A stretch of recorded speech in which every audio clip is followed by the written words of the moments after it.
They say turning 80 is a blessing, that it's a time for your children to honor you, surround you with love, and remind you that your life still matters.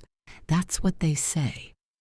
But on my 80th birthday, my daughter gave me a cake and a piece of paper that changed everything. Not a poem, not a letter, a contract, a placement agreement, she called it, carefully folded and wrapped with a silk ribbon like it were some kind of gift. It was for a luxury care facility. Just a few minutes outside the city, she said. You'll have your own room, meals, people your age to talk to. She even smiled while saying it, as if this were a surprise party and not an eviction notice. I didn't argue.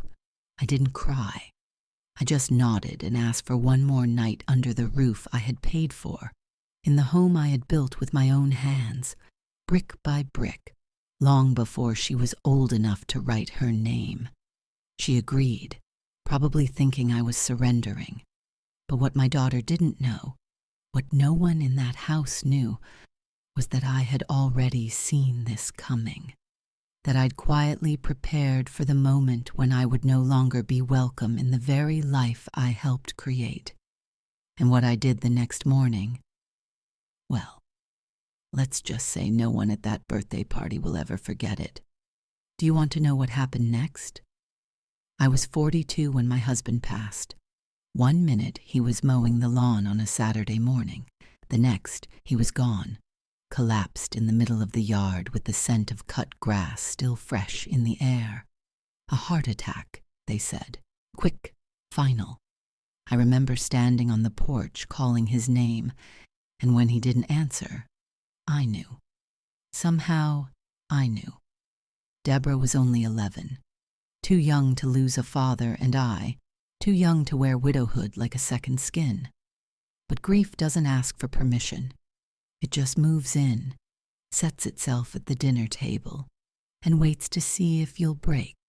We didn't break. Or at least I didn't let us. I took a night shift cleaning offices and a day shift selling vegetables at the farmer's market downtown. I stitched buttons for neighbors, hemmed pants for extra dollars, and learned to repair broken cabinet doors with just a screwdriver and willpower. We lived in a rented trailer for 5 years while I saved every cent.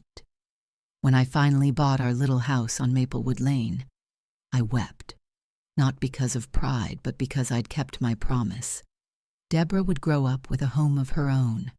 That house became our everything. I painted her room pink the day we moved in, built the kitchen table with my own 2 hands, even planted the rose bushes by the porch, the ones she used to pick from every Mother's Day when she was little. I don't think she remembers that now. Deborah was a bright child, sharp, determined. She wanted to be a doctor from the age of 14. I remember her standing in front of the mirror, wearing one of my white shirts like a lab coat, declaring, "I'm going to help people, Mama." And she did. She worked hard, got a scholarship, and never looked back. I cheered from the sidelines, of course. I worked overtime so she wouldn't have to take out student loans, cooked her favorite stew and froze it in batches before she left for college. Every visit home, I'd scrub the house top to bottom and leave a flower on her pillow. But time has a strange way of rewriting closeness. After she graduated, she moved to the city, then got married to Peter, an ambitious, polished man who always looked at me like I'd spilled something on his rug. He was kind at first, polite, but he came with expectations. Quiet ones at first, then louder with time. He believed families should live efficiently, as he put it. I moved in with them after my hip surgery, just until I recovered. That was the plan, just a few months. But the guest room became my room. The hallway closet became my closet. And one day, without really saying it, it became understood that this was now my place.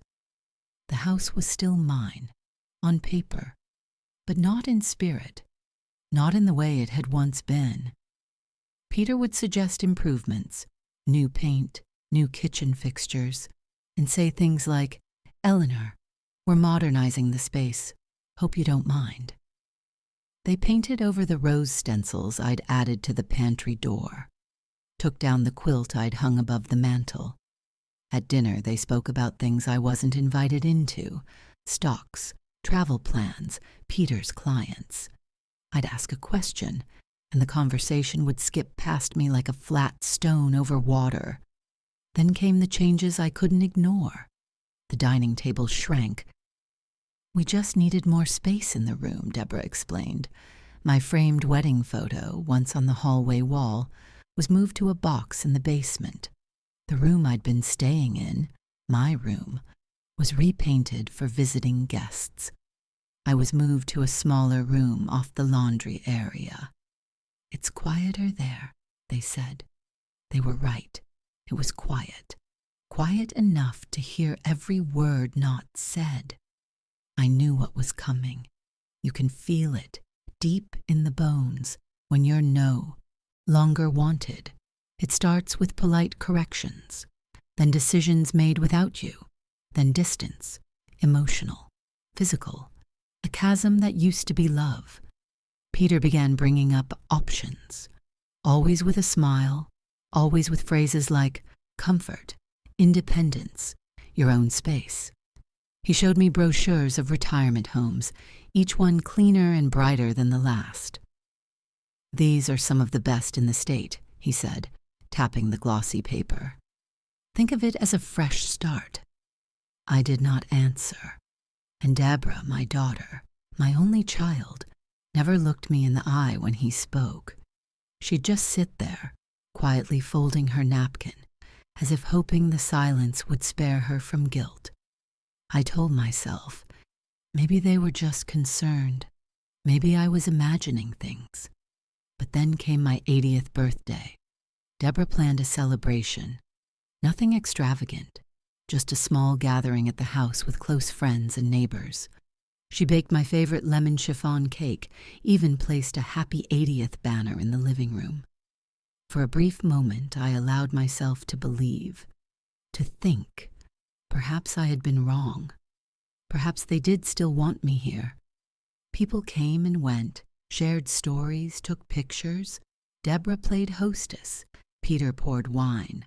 I sat by the window, hands folded in my lap, smiling, thanking, nodding. But I noticed things. I always notice things.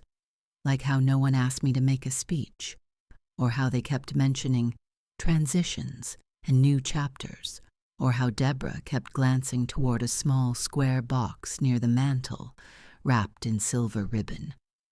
After the last guest left, they sat beside me on the couch. Deborah reached for the box, placed it in my hands with a practiced smile. "I know this isn't a traditional gift," she began, "but it comes from love. We just want you to be happy and cared for, and—" Her voice trailed. Peter picked up. "And not alone, Eleanor," he said smoothly. "You'll have meals prepared, housekeeping, nurses on site. Everything will be taken care of." I untied the ribbon. Inside was a neatly folded folder, a pen, and a brochure. It was the placement form, all filled out, all ready. All that was missing was my signature. I looked at Deborah, really looked, and for the first time in years I couldn't find the little girl who used to brush my hair and fall asleep on my shoulder. I saw a woman I no longer recognized, hardened, practical, distant. I didn't say a word. I simply closed the folder, handed it back to her, and said softly, "Just give me one more night to think." She nodded quickly, perhaps relieved, perhaps assuming I would fall in line like I always had. Maybe she thought I had no fight left in me, that at 80, all that remained was compliance. But I'd lived too long, lost too much, and given too deeply to leave without dignity. What they didn't know, what no one knew, was that I'd seen this coming for months, that I had gone to the county office myself, that I had consulted a lawyer, an old friend of my late husband, that I had already taken steps, that the house they thought they controlled was no longer theirs to decide over. But I said none of this. Not yet. I simply stood up, kissed Deborah's forehead, and walked slowly to my room. The next morning, I would show them what a mother's quiet resolve looks like. That night, I didn't sleep.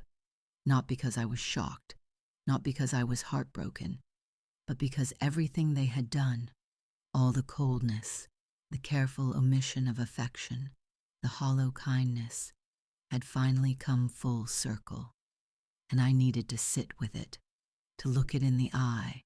I lay in my narrow bed, the one tucked behind the laundry room, beneath the creaky pipe that hissed every time the upstairs faucet ran. I stared at the ceiling, hands folded over my chest, and tried to remember the last time my daughter had held my hand. It had been 6 years. 6 long years.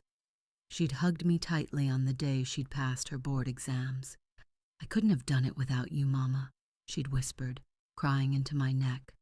I remember the smell of her shampoo, the trembling of her shoulders, the warmth of her gratitude. That was the last time I felt truly needed, wanted. Everything after that became more distant. It didn't happen all at once. It's never sudden. Love doesn't die with a bang. It dies like sunlight fading over water, slowly and then completely. Holidays grew quieter. I was told gently that they would be traveling that year, that they'd already made reservations, that it was just a small gathering, just close friends. Once, I heard Deborah tell someone over the phone, "She's just better off staying home." She didn't think I was listening. I always was. When dinner was served, I was often already full, they'd say. They'd sit at the table, just the two of them, while I watched reruns in the other room with a plate left in the microwave. No one said I couldn't join, but no one asked me to. It's a strange kind of grief, to be erased while still breathing. I used to dream, holding grandchildren, of reading bedtime stories, of teaching them how to make apple pie crust with butter and chilled hands. I imagined Deborah, older, turning to me in the kitchen to ask how I'd ever done it all alone. I imagined her finally seeing me, not just as her mother, but as a woman with a past, a heart, and limits. But those dreams, like the roses I'd planted decades ago, had withered quietly without fanfare. So no, I wasn't surprised when she handed me that folder. I wasn't even angry. I was tired of pretending, and I was ready. 2 weeks earlier, I had gone to the county office myself. I had spent the afternoon sitting with Mr. Klein, the attorney who once helped my husband with his will. We reviewed documents, notarized transfers, and finalized the sale of the house. A quiet, dignified transaction. Nothing dramatic. The buyers were a retired couple from Minnesota looking to move closer to their grandchildren. When I signed the final page, I felt no sadness, just peace. I knew the house would be loved again. The home I had built was no longer a home, and it hadn't been for a very long time. I rose before dawn the next morning. The house was still, the sky outside the window just beginning to shift from black to blue. I dressed slowly, pressed slacks, my wool cardigan, and the Timex watch my husband had given me on our last anniversary together. It no longer ticked, but I wore it anyway. I made myself a cup of tea, chamomile. Sat in the kitchen letting the silence fill my lungs. At exactly 7:15 a.m., I placed the envelope on the kitchen counter, right next to the coffee maker Deborah used each morning. It was thick. Inside were copies of the finalized sale agreement, the new ownership deed, and the formal move-out notice with my forwarding address. And a note. It wasn't long, just a few lines in my handwriting. "I've made arrangements. I'll be out by noon. The house has been sold. It was never yours, but neither is this guilt. Eleanor." I didn't wait around. I rolled my small suitcase, blue with a worn handle, down the hall. I passed by their bedroom. The door was closed. Outside, the morning was crisp, the kind of early autumn air that stings your cheeks and clears your mind. I stood on the front porch, looked out over the rose bushes, and took a deep breath. A cab arrived shortly after. The driver, a young man with sleepy eyes, loaded my bag without a word. I climbed into the back seat and didn't look back until we turned the corner.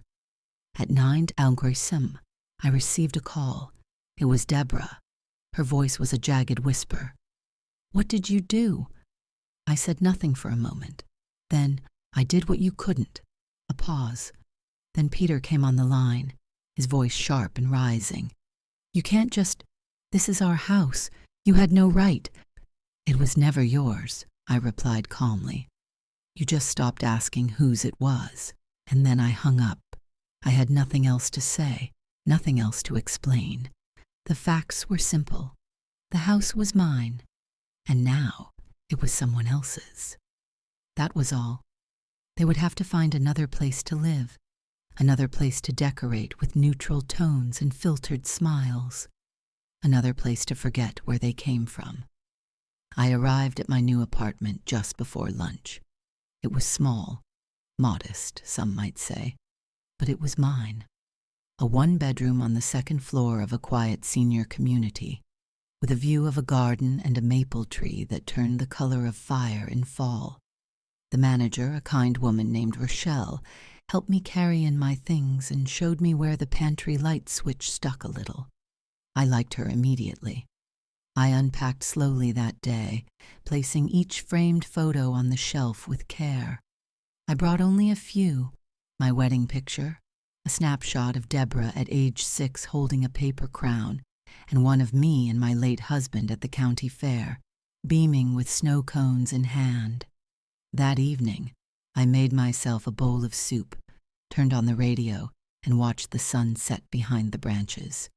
I had no one to speak to, no one to answer to, and for the first time in years I felt completely whole, not vindicated, not victorious, just whole. Because the real wound was never that they wanted me gone. It was that I had once believed they never would. The apartment was small, yes, but it was enough. More than enough, really. For the first time in decades, every corner of my living space belonged entirely to me. No one rearranged my furniture without asking. No one moved my favorite mug to a better spot. The kitchen was mine. The windows opened to fresh air and birdsong. I had peace. It was a community for older adults, quiet and unassuming. There was a shared garden in the courtyard, a modest library with well-worn armchairs, and a sunroom that smelled faintly of eucalyptus and old paper. Most of the residents kept to themselves, but every now and then someone would wave across the hallway or offer me extra cookies from a baking class. Her name was Linda. She lived in apartment 2B, just across from mine, and had been widowed for 11 years. We first met at the community garden when I complimented her dahlias, bright and full, like bursts of fireworks in the dirt. "They bloom even if you forget to believe they will," she said with a soft laugh. We became fast friends. She brought me clippings of lavender, and I taught her how to steep tea without bitterness. On Tuesday afternoons, we sat in the reading room and worked on watercolor sketches of trees and fruit bowls. Mine were clumsy at first. Decades of laundry and dish soap had stiffened my hands, but she never judged. She just smiled and said, "You're letting your fingers remember." Evenings were my time alone. I made soup. I read, classics mostly, and I began to write. Not long novels, just memories. Small stories folded into journal pages. The day I met my husband, Deborah's 3rd birthday party, when she smeared frosting on the dog's nose. The sound of the sewing machine humming in winter. I didn't write to publish or to prove anything. I wrote because it helped me collect the pieces of myself that had scattered over the years. A week after I moved in, a letter arrived. It was from Peter. The envelope was cream-colored and embossed. Inside, a single sheet of paper in neat, blocky handwriting. Eleanor, I hope this finds you well. I'm writing not in anger, but in desperation. We didn't realize you had legally sold the house. We didn't think you would go through with it. Deborah is not doing well. She's overwhelmed. We're trying to find a new place, but the market is unforgiving. Is there any chance at all, you would consider reversing the sale? Please. I'm asking you not just for Deborah, but for the sake of what we once had as a family. Peter. I read it once, folded it, placed it in the back of a drawer beneath my tax papers and old warranties. And I never replied, not because I was bitter, not because I wanted revenge, but because I had already said everything I needed to by walking away, by choosing myself. They hadn't thought I would follow through. That's the mistake so many people make about women like me, older, quiet, accommodating. They confuse patience with powerlessness, silence with surrender. But we notice things, we endure, and when we act, it's with a certainty that cuts deeper than anger ever could. Linda and I spent that afternoon trimming basil and thyme. The sun was soft that day, the kind that filtered through the leaves in long golden slants. You seem lighter, she said, handing me a cup of lemon water. I am, I answered. For the first time in a long while, I know exactly where I stand. She nodded without asking why. Some things didn't need explaining. That night, I sat by my window and watched the lights flicker on across the neighborhood, each one a quiet life unfolding behind its own door. And I thought, not with regret, but with quiet pride, how far I had come from the woman who once begged for a place at her own table. The bougainvillea had started to bloom, pale magenta, almost fuchsia, tumbling over the trellis like soft-colored flame. I sat beneath it one afternoon, the late sun warming my back, a cup of chamomile in my hands, watching the petals shift gently in the breeze. It had been nearly a month since I left. I no longer thought about the house, not in the way people think of lost things anyway. It had become, to me, a chapter already closed, a place I had once loved fiercely and then released, not with a door slammed, but with a quiet pull of the handle and a step forward. The truth is, it wasn't the walls or the floors I mourned. It was the idea of it, of being home in someone else's life. I sipped my tea and thought of my birthday, 80 years old. There had been no candles, no toast in my honor, only an agreement in a folder and 2 familiar strangers asking me to disappear politely. But there were no more tears now, not even the threat of them. What remained was stillness, like the sea after a storm, a stillness earned. Linda passed by, waving gently as she carried a watering can. Bougainvillea's coming in early this year, she said. Maybe it knows I needed the color, I replied. We shared a smile, nothing more. That was the grace of this place. No one pried, no one performed intimacy. We were all simply walking our last long mile, doing our best to walk it well. Later that evening, I found myself reaching for my journal. I don't write every day, but sometimes a thought settles in so deep it demands to be given shape. That day I wrote, sometimes, losing the place you thought was home is the only way to find where you truly belong. And I believed it. When you spend your whole life in service to someone, your spouse, your child, even your own expectations, you begin to forget that you are someone too. I had been a wife, then a widow, then a mother, then a shadow in my daughter's house. always something for someone else. But now, I was just Eleanor, not Mom, not mother-in-law. Not the one who folds the linens or makes the salad or vacates the room when guests arrive. Just a woman, living quietly, reclaiming each hour of her day as her own. There was power in that. I didn't hate Deborah. I suppose that may be hard to understand. I had loved her more than I knew how to say. I still did, in some quiet corner of my heart that no betrayal could fully extinguish. But I no longer waited for her to call. I no longer looked to the mailbox expecting a card. I no longer ached when silence answered silence, because something in me had shifted. Love, when it forgets to be tender, can become a weight, and forgiveness doesn't mean letting someone climb back onto your shoulders. Sometimes it means letting them go and standing up straight again. The sky began to change, golden edges softening into blue. I leaned back in my chair, feeling the wood press into my spine, and let my eyes follow the sun's descent behind the trees. It was beautiful, in that quiet way endings often are. I brought the cup to my lips again, lukewarm now but still sweet. The scent of chamomile, the rustle of leaves, the hush of twilight settling in. This was my world now. No expectations, no obligations, not even grief. Just breath and time and me. I didn't know how many years I had left. None of us ever do. But I knew this much. I would not spend another minute begging to be seen or shrinking to fit into someone else's life. I had found my own edges again, and I had filled them with silence, with stories, with stillness, with freedom. When the last light dipped below the horizon, I smiled, not for anyone else, not for approval, just because I could.